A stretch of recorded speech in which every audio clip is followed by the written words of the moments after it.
Ano sasabihin ko? Ha?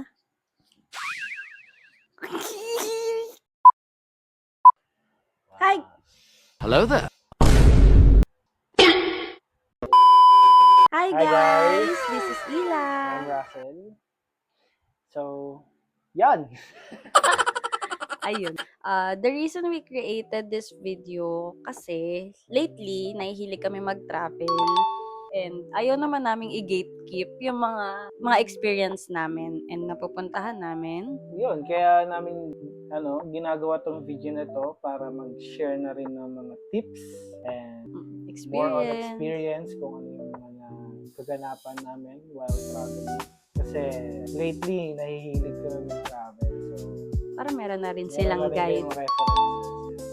Tsaka more on more on DIY travel. So, DIY. kami lang yung nagpa-plan ng trip namin and para hindi rin masyadong magastos.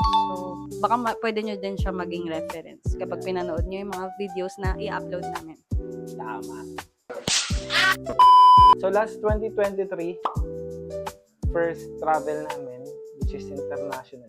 Galing tayo ng Hong Kong and Macau. So, 5 days kami doon. 4 days sa Hong Kong and 1 day kami sa Macau. First international namin yun. First international. So, sa Hong Kong, saan tayo pumunta doon? Basta madami tayong pinuntahan doon. Madami. Like, ito yung mga some of our videos kung saan kami pumunta.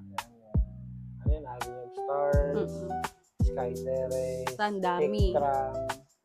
Maganda. Solid na experience sa Hong Kong. Like, kung ako tatanungin kung saang bansa unang pumunta, like, pinaka-suggest ko talaga Hong Kong. Madali siya. Accessible, May madali wifi. siya, may wifi sa lahat. Madali siyang i-DIY. Yun. Masaya sa Hong Kong. Then sa Macau, syempre, hindi natin papalagpas yung Maganda sa Macau, pero medyo struggle. Makikita nyo na lang din sa videos Yes. kung bakit. Siguro. So, just a quick share about our experience sa Macau. Struggle kami kasi hindi katulad sa Hong Kong. Sobrang limited lang ng places ng mga may wifi. So, parang province type siya ng kumpara dito sa Pilipinas. Pero yun, masaya pa rin kasi Yeah, okay yung unang international travel namin. Pagkatapos ng international travel natin, saan nga tayo sumunod? Boracay. Boracay na. Nag-Boracay naman Boracay kami. So, yun, ang saya din. Like, Saya din yun. Kasi kasama namin yung fam namin. Kasama yung buong family. Tapos, after nun, Taiwan na, no? Naggala pa ako ng akin. Yeah, So, marami rin akong gala with friends. So, nag-Cebu, Bohol. Yeah, I've been to Cebu and Bohol. Tapos, And yung pinaka-recent namin, so, we went to Taiwan. yes. Nung una kasi since first international ko yung Hong Kong, na-inlove ako sa Hong Kong. Ganun yung experience. Ako naman mas nagustuhan ko, di ba, yung Taiwan. Kasi yung mura. Mura sa Taiwan. Mura kasi sa Taiwan. Tsaka, ayun. Hindi na kami nalilito kasi. Siguro may experience na kami Oo. internationally. Hindi na kami na culture shock. Hindi na tayo kami nalito. nagulat sa mga Transportation. Transportation, Yeah, yeah. sa mga pupunta. Siguro kasi naaral ko din, no? So, inaral ko. Araw-araw mo ba naman panonood ng...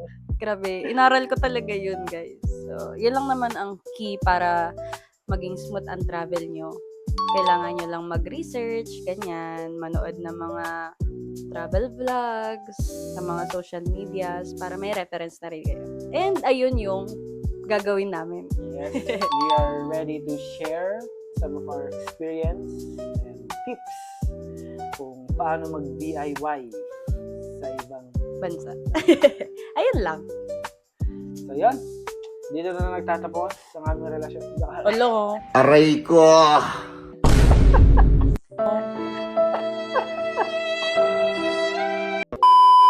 Ang gastos kasi nito eh. Gusto ko mag-tramping.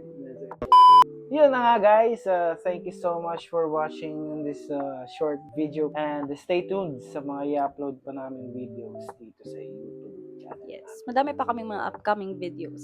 That is correct. And don't forget to like this video, drop a comment if you have questions, and don't forget to Subscribe! peace out.